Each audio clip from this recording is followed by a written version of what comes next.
Welcome to husbands life. வணக்கம் friends. ரொம்ப நாளாக வீடியோ போடாமல் இருக்கிறதுக்கு சாரி, கொஞ்சம் ஒர்க் பிஸியாக இருக்குதுங்க, அதனால் டைம் கிடைக்கல, வீடியோ எடுக்கிறதுக்கு டைம் கிடைக்கல. இன்றைக்கி வந்து என்ன வீடியோ பார்க்க போகிறோம் அப்படின்னா, ஒரு சட்னி தாங்க பார்க்க போகிறோம். இட்லி, தோசை, சப்பாத்தி, சாப்பாடுக்கு எல்லாத்துக்குமே இதை வந்து வச்சு சாப்பிட்லாம். இது என்ன சட்னி அப்படின்னு பார்க்குறீங்களா? இது வந்து சுண்டக்காய் சட்னிங்க. சுண்டைக்காயில் வந்து குழம்பு, கிரேவி, வத்த குழம்பு இந்த மாதிரிலாம் வச்சு பார்த்துருப்பீங்க. சுண்டைக்காய் சட்னியும் செய்யலாங்க. அதோட கசப்புத்தன்மை இல்லாமல் எப்படி சட்னி செய்கிறதுன்னு இன்றைக்கி பார்க்க போகிறோம். வாங்க, நம்ம வீடியோவை சப்ஸ்கிரைப் பண்ணாமல் பார்க்குறவங்க சப்ஸ்கிரைப் பண்ணிவிட்டு பாருங்கள். அப்புறம் அந்த பெல் ஐக்கானை கிளிக் பண்ணுங்கள். அப்போ தான் நான் போடுற எஃபர்ட்டு உங்களை வந்து ரீச் பண்ணும். பாருங்கள், இந்த மாதிரி திக்னஸில் நல்ல டேஸ்ட்டாக எப்படி செய்கிறதுன்னு பார்க்கலாம். வாங்க, இப்போ வீடியோக்குள்ளே போய்க்கலாம். இதுக்கு தேவையான பொருளையும் இப்போ பார்க்க ஆரம்பிச்சிடலாம். நம்ம வந்து இந்த சுண்டைக்காய் சட்னிக்கு தேவையானதை பார்த்துடலாம். ஃபஸ்ட்டு வந்து நான் வந்து எங்கள் வீட்டிலேயே செடி இருக்குது, சுண்டைக்காய் செடி இருக்குது. அதில் வந்து இப்போ ஃப்ரெஷ்ஷாக பறித்து தண்ணியில் கழுவி வச்சுருக்கிறேன். இது வந்து ஒரு 200 கிராம் இருக்கும், 250 கிராம் இருக்கும். இது பறித்து வச்சுருக்கேன். இதை நம்ம கீரணும்லாம் அவசியம் இல்லை, நம்ம எண்ணெயிலே வேக வைக்க போகிறதுனால இதை வந்து கீரை வைக்கணும்லாம் அவசியம் இல்லை. குழம்பு வச்சிங்கன்னா கீரை வச்சுக்கோங்க. அப்புறம் வந்துட்டு சின்ன வெங்காயம் ஒரு 10 பல் சின்ன வெங்காயம், அப்புறம் ஒரு 5 வரமிளகா காரத்துக்கு, அப்புறம் வந்து தாளிப்புக்கு ஒரு இனுக்கு கருவேப்பிலை, அப்புறம் ஒரே ஒரு மீடியம் சைஸ் தக்காளியை இந்த மாதிரி ஸ்லைஸாக நறுக்கி வச்சுருக்கிறேன். அப்புறம் வந்து சட்னிங்கிறதுனால ஒரு 2 ஸ்பூன் உருட்டு உளுந்து எடுத்து வச்சுருக்கிறேன். அப்புறம் ஒரு கப்பு அளவுக்கு தேங்காய் துருவல் நான் வந்து மிக்சியில் போட்டு பல்சில் போட்டு அரைச்சி வச்சுருக்கிறேன். அப்புறம் வந்து நான் இன்றைக்கி வந்து ஆயிலில் தான் சமைக்க போகிறேன். நீங்கள் நல்லெண்ணெய் இருந்துச்சுன்னா நல்லெண்ணெய்லையும் ட்ரை பண்ணலாம், தேங்காய் எண்ணெய்லையும் ட்ரை பண்ணலாம், நல்லா ஃப்ளேவராக இருக்கும். இப்போ வாங்க, நம்ம வந்து சுண்டைக்காய் சட்னி செய்ய வந்து பாத்திரம் வச்சுக்கலாம்.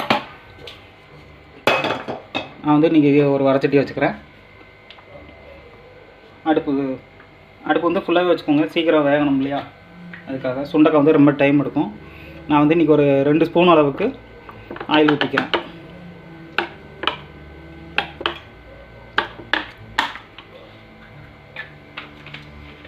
ஆயில் சூடாகட்டும். சூடானதுக்கப்புறம் நம்ம ஒவ்வொரு ஐட்டமாக போட்டு ஃப்ரை பண்ண ஆரம்பிச்சிடலாம். ஆயில் சூடாக ஆரம்பிச்சிருச்சு. இப்போ வந்து நம்ம என்ன பண்ணுறோம்னா, இது உளுந்து பருப்பு, வெள்ளை உளுந்து 2 ஸ்பூன் எடுத்து வச்சுக்கோங்கள, இதை போட்டு நல்லா பொன்னிறமாக வர்ற அளவுக்கு ஃப்ரை பண்ணிக்கிட்டே இருப்போம்.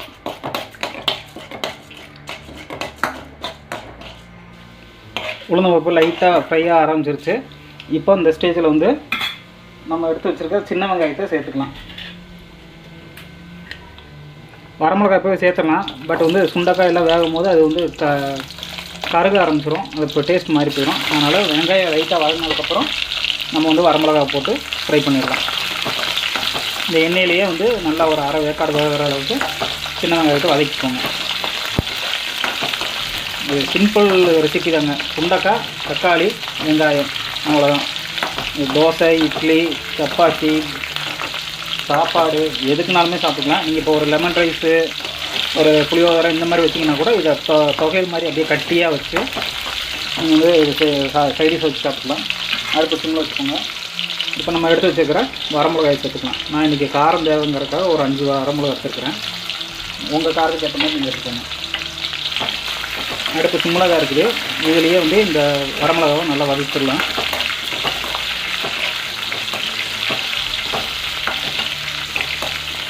சும்மா ஒரு 2 நிமிஷம் ஃப்ரை பண்ணிங்கன்னா போதும், வரமிளகா நல்லா மொறுமொறுன்னு ஆயிரும். அதுக்கப்புறம் என்ன பண்ணணும்னா, இந்த வரமிளகாவை எடுத்துட்டு நம்ம சுண்டைக்காயை போட்டு வதக்கணும். ஏன்னா சுண்டைக்காய் வதங்குறதுக்கு ரொம்ப நேரம் ஆகும். அதுக்குள்ளே வரமிளகா வந்து கருகிரும், டேஸ்ட்டு மாறி போயிடும். அதனால் சும்மா இந்த எண்ணெயில் லைட்டாக அப்படி ஃப்ரை பண்ணிவிட்டு வரமிளகா எடுத்துருங்க. அப்புறம் கடைசியை போட்டு ஃப்ரை பண்ணிக்கலாம். அடுப்பு சிம்மில் தான் இருக்குது, நீங்களே சிம்மில் வச்சு செய்யுங்க.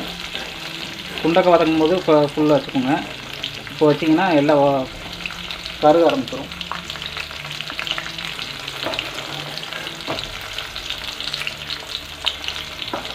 வெங்காயம் வந்து ஒரு பாதி % வந்து வெந்துருச்சு. இந்த ஸ்டேஜில் நம்ம எடுத்து வச்சுருக்கிற சுண்டைக்காயை போட்டுடலாம். உள்ள தண்ணி இருக்குது, தண்ணியோடு போட்டுறாதீங்க, வெடிச்சிடும். நான் வந்து இன்றைக்கி ஒரு 1/4 கிலோ அளவுக்கு எடுத்துக்கிறேன். உங்கள் வீட்டில் கிடைச்சாலோ இல்லை சுண்டைக்காய் எங்கேயாச்சும் கிடைச்சாலோ இந்த மாதிரி ட்ரை பண்ணி பாருங்கள். எத்தனை நாளைக்கு தக்காளி சட்னி, பொட்டுக்கடலை சட்னின்னு செஞ்சு சாப்பிடுங்க. இந்த மாதிரி கொஞ்சம் வித்தியாசமாக செஞ்சு சாப்பிடுங்க. குழந்தைகளும் நல்லா விரும்பி சாப்பிடும். இப்போ அடுப்பை ஃபுல்லாக வச்சுக்கோங்க. இந்த எண்ணெயிலே வந்து சுண்டக்காய் வந்து நல்லா வதங்கி வரணும். இப்போ சுண்டக்காய் வதங்கும் போதே சட்னிக்கு தேவையான அளவுக்கு உப்பு சேர்த்துக்கோங்க. மேக்ஸிமம் கல்லுப்பு சேர்த்துக்கோங்க, அதான் உடம்பு நல்லதுங்க. நான் சட்னிக்கு தேவையான அளவுக்கு உப்பு வெளியே சேர்த்துக்கிறேன். சுண்டக்காய் வந்து சீக்கிரம் வேக ஆரம்பிச்சிடும், நம்மளுக்கு வேலை டக்கு டக்குன்னு முடியும். பாருங்கள், இப்போ பாருங்கள் அந்த தோல்லாம் கொஞ்சம் கலர் மாற ஆரம்பிச்சிச்சு பாருங்கள். இந்த மாதிரி தோல் வந்து இந்த சுண்டக்காய் வந்து கொஞ்சம் விலகி வரணும். விலகி பட்டாணி எப்படி இருக்கும், ஊற வைக்கிறதுக்கு முன்னாடி பச்சை பட்டாணி அந்த மாதிரி தோல் வந்து விலகி வருங்க. விலகி வெள்ளை கலரில் மாறிடும். இந்த மாதிரி கலர் சேஞ்ச் ஆகும். இது மாறும் போது நம்ம வந்து தக்காளியை போட்டுடலாம். இது வதக்கி நீங்கள் அரைச்சி சாப்பிடும் போது வந்து இந்த இதோட காரத்தன்மை இருக்காதுங்க. சுண்டைக்காயோட காரத்தன்மை சுத்தமாக இருக்காது. சுண்டைக்காய் வெடிக்கிறது தெரியுங்களா, ஏன்னா நம்ம கீராமல் போட்டுருக்கோம்.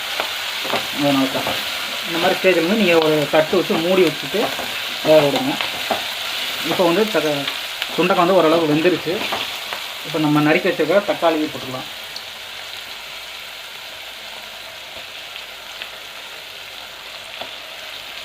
தக்காளி போட்டு நல்லா வதக்கி விட்டுருங்க. இதோட கொஞ்சம் தண்ணி தன்மை இருக்கிறதுனால சீக்கிரம் வெந்துடும். சுண்டைக்காய் நல்லா வெந்துருச்சு, தக்காளியும் அரை பாதி வெந்துருச்சு. இதுக்கு மேலே வந்து இதை வேக விடக்கூடாது.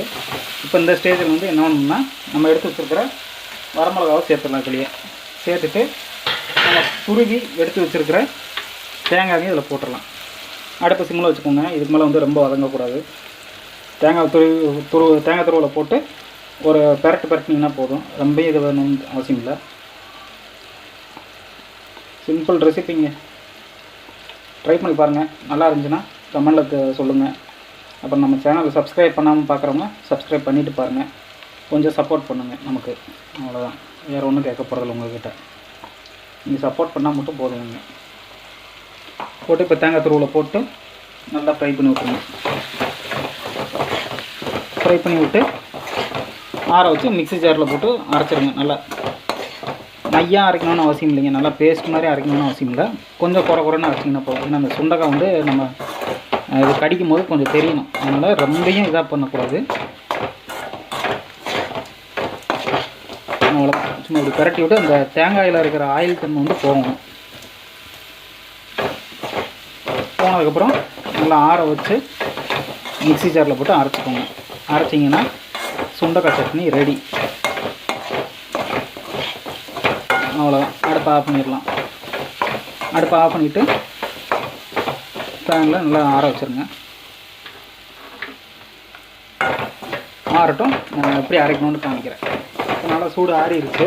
இப்போ இந்த மாதிரி ஒரு மிக்ஸி ஜாரில் போட்டு தண்ணி தேவையான அளவுக்கு ஊற்றி உங்களுக்கு எந்த பதத்துக்கு வேணுமோ அந்த அளவுக்கு நீங்கள் அரைச்சிக்கலாம். அரைச்சி கடைசியாக ஒரு தாளிப்பு போட்டுடலாம். இப்போ வாங்க இதை சட்னி அரைக்க ஆரம்பிச்சிடும். இந்த மாதிரி நல்லா குறப்பாக அரைச்சிக்கோங்க. பாருங்க, இந்த மிளகாத்தல்லாம் அப்படி கொஞ்சம் கொஞ்சம் தெரியுது பாருங்க. இந்த அளவுக்கு அரைச்சிட்டு உங்களுக்கு வேணுங்கிற அளவுக்கு தண்ணி ஊற்றி கரைச்சிக்கோங்க. இப்போ நம்ம இதுக்கு வந்து ஒரு தாளிப்பு போட்டுடலாம். அதுக்கு இப்போ அடுப்பு பற்ற வச்சிடலாம். நான் சுண்டைக்காய் வதக்கிறதுக்கு எடுத்து வச்ச வரைச்சட்டிலேயே ஆயில் ஊற்றிக்கிறேன். இப்போ தாளிக்கிறதுக்கு ஒரு 2 ஸ்பூன் அளவுக்கு ஆயில் ஊற்றிக்கோங்க. ஏன்னா கொஞ்சம் ஆயில் நிறையா இருந்துச்சுன்னா சட்னி வந்து நல்லா டேஸ்ட்டாக இருக்கும். ஒரு 2 ஸ்பூன் அளவுக்கு ஆயில் ஊற்றி, நீங்கள் நல்லெண்ணெய் இருந்துச்சுன்னா நல்லெண்ணெய் சேர்த்துக்கோங்க, இன்னும் சூப்பராக இருக்கும். நான் ஆயிலே சேர்த்துக்கிறேன். எண்ணெய் சூடாகும் போது ஒரு ஸ்பூன் அளவுக்கு உளுந்து சேர்த்துக்கோங்க. அப்புறம் இந்த கடலை பருப்பு, தாளிப்புக்கு போடுற கடலை பருப்பு, அது ஒரு 1/2 ஸ்பூன் சேர்த்துட்டு, அப்புறம் 1 ஸ்பூன் அளவுக்கு கடுகு, 1 ஸ்பூனுக்கு கடுகு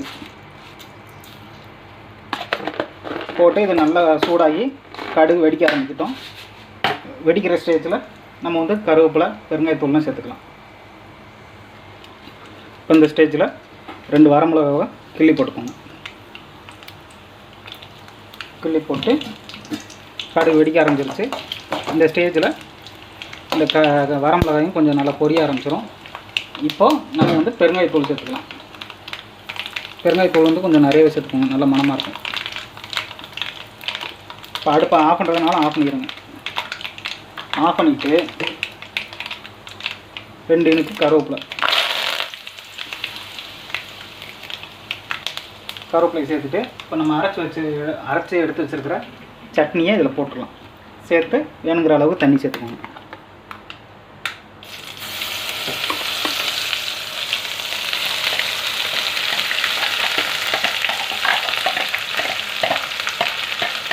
அடுப்பு ஆஃப் பண்ணிடுங்க. ஆஃப் பண்ணிவிட்டு இதை செய்யுங்க.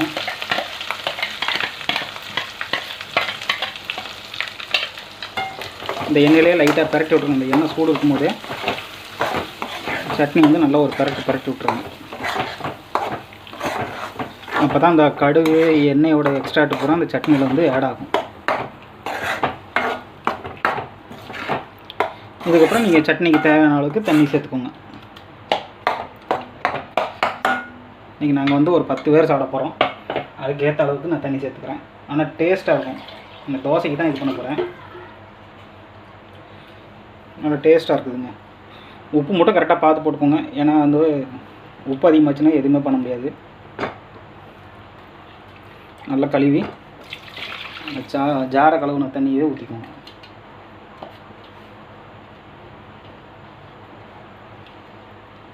பார்த்திங்கன்னா குழம்பு மாதிரி இருக்கும். ஆனால் இப்போ மிக்ஸ் பண்ணிங்கன்னா நல்லா கட்டியாயிரும். ஏன்னா நம்ம வந்து உளுந்து தேங்காய்லாம் சேர்த்துக்கோம் இல்லையா, டக்குன்னு கட்டியாயிரும். எங்களுக்கு இந்த பதத்துக்கு சட்னி இருந்தால் போதும். நீங்களும் இந்த மாதிரி ட்ரை பண்ணி பாருங்கள். அப்புறம் நம்ம சேனலை சப்ஸ்கிரைப் பண்ணாமல் பார்க்குறவங்க சப்ஸ்கிரைப் பண்ணிவிட்டு பாருங்கள். இந்த வீடியோ பிடிச்சிருந்துச்சுன்னா லைக் பண்ணுங்கள். இதுக்கு முன்னாடி நிறைய வீடியோவும் போட்டுக்கிறேன், அதை கொஞ்சம் பாருங்கள். வியூஸ் வரணும் உங்களுக்கு, பார்த்து கொஞ்சம் ஹெல்ப் பண்ணுங்கள். அவ்வளோதான் ஃப்ரெண்ட்ஸ். ஒரு அடுத்த வீடியோவில் நான் உங்களை சந்திக்கிறேன். டாடா, பாய் பாய். இந்த நாள் இனிய நாளாக அமையட்டும். பாருங்கள், இப்போ நான் எவ்வளோ தண்ணி ஊற்றினேன், சட்னி எப்படி பாருங்கள் திக்னஸ். அதான் அந்த உளுந்துக்கும் தேங்காயும் சமமாக போட்டிங்கன்னா இந்த திக்னஸ் வரும். நீங்கள் எந்த சட்னி அரைச்சிங்கனாலும் தண்ணி மட்டும் பார்த்து ஊற்றிக்கோங்க.